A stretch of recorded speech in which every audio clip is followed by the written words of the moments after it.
नमस्कार दोस्तों, आज हम कनुप्रिया पाठ 13 विशेष अध्ययन का पूर्ण सारांश पढ़ेंगे क्योंकि परीक्षा में 10 अंक के प्रश्न इसी पाठ से पूछे जाते हैं। तो आइए शुरू करते हैं। कवि यहाँ सेतु की ओर से बात कर रहा है। नीचे घाटी से ऊपर की चोटियों तक जाने वाला रास्ता सेतु ही बनाता है। जिसको ऊपर जाना था वो पुल के सहारे चला गया। पुल दुखी होकर कहता है कि लोग उस पर चलकर इतिहास रचते गए लेकिन उसे भूल गए। वे कहते हैं कि क्या मैं सिर्फ तुम्हारे लिए रास्ता बनाने वाला पुल थी? अब तो मैं अकेली खड़ी हूँ, जैसे सोने की पतली तारों से बना हुआ पुल जो सूना, निर्जन और व्यर्थ हो गया है।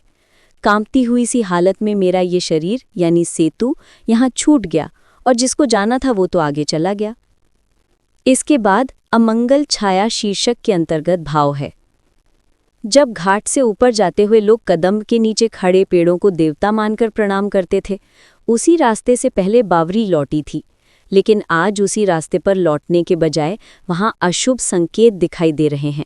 उजड़े हुए पेड़ पौधे, रेत से भरी लताएं, आकाश पर छाई हुई धूल, ये सब संकेत बता रहे हैं कि आज उसी मार्ग से भगवान कृष्ण की अगुवाई में असंख्य सेनाएं युद्ध की ओर जा रही हैं। कवि अंत में बावरी से कहता है कि तू आज उस मार्ग से अलग हटकर खड़ी हो जा, लताओं के झुरमुट में छिपाकर अपना प्यार बचा ले और गांव से दूर रह, क्योंकि अब ये मार्ग युद्ध के लिए जा रहा है। द्वारका की बड़ी बड़ी सेनाएं निकल रही हैं।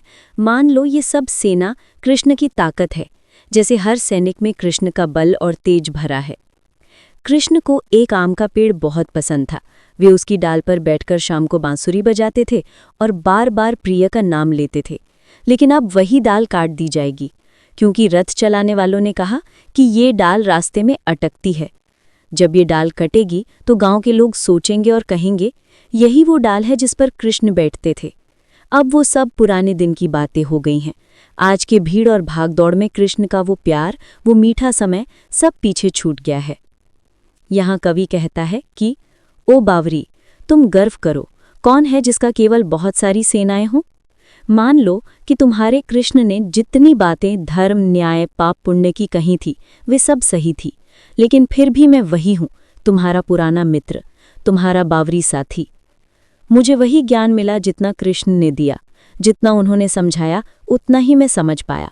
कृष्ण ने जो महान शिक्षा दी उसे मैं पूरा नहीं कर सका। कवि कहते हैं कि जहाँ पहले युद्ध में शूरवीर अपनी वीरता दिखाते थे, अब वहाँ सिर्फ हथियारों की भीड़ रह गई है। पहले नावों की कतारें नदी में चलती थीं, अब वहाँ सिर्फ टूटे हुए रथ और बिखरे हुए झंडे दिखाई देते हैं। सेनाएं चाहे जीतें या हारें, उनके पीछे सिर्फ युद्ध की आवाज़ें, चिल्लाहटें और भागते सैनिकों की चीखें ही सुनाई देती हैं। अर्थहीन। ये कविता एक इंसान के मन की बात है जो बहुत अकेला महसूस कर रहा है। उसे लग रहा है कि चारों तरफ जो कुछ हो रहा है वो एक भयानक सपने जैसा है।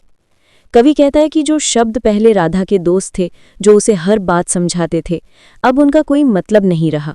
जैसे एक बच्चा अपनी माँ से बिछड़ जाए, वैसे ही ये शब्द अब उसे अजनबी से लगने लगे हैं। कवि कहता है कि राधा ने हमेशा शब्दों को समझा है, पर अब वो खुद को इतना कमज़ोर महसूस कर रही है कि उनसे बात भी नहीं कर पा रहा। जैसे अर्जुन ने कृष्ण से ज्ञान की बातें सुनी थी, वैसे ही कवि को भी अब अपने शब्दों से कोई जवाब नहीं मिल रहा। राधा की जिंदगी में सब कुछ उल्टा पुल्टा हो गया है। उसे ये भी नहीं पता कि उसकी क्या समस्या है और वो किससे लड़ रहा है। उसका मन मोह में फंस गया है, जैसे कोई चीज़ उसे अपनी तरफ खींच रही हो। उसे लगता है कि उसके आसपास सब कुछ बदल रहा है, लेकिन वो कुछ भी समझ नहीं पा रहा। आसान शब्दों में ये कविता दिखाती है कि जब हम बहुत उदास होते हैं और अकेलेपन में होते हैं तो हमें अपने ही शब्द भी बेकार और बेगाने लगने लगते हैं। अगली पंक्ति में कवि कहते हैं, ये कविता पिछली कविता का ही हिस्सा है। इसमें राधा अपनी उदासी और अकेलेपन की भावना को और गहराई से बताती है कि उसे ये भी नहीं पता कि उसकी क्या समस्या है और वो किससे लड़ रहा है। उसका मन मोह में फंस गया है, जैसे कोई चीज़ उसे अपनी तरफ खींच रही हो। उसे लगता है कि उसके आसपास सब कुछ बदल रहा है, लेकिन वो कुछ भी समझ नहीं पा रही। जो शब्द पहले बहुत अर्थपूर्ण थे, जैसे धर्म, न्याय, पाप, अब उनके बस नाम ही रह गए हैं।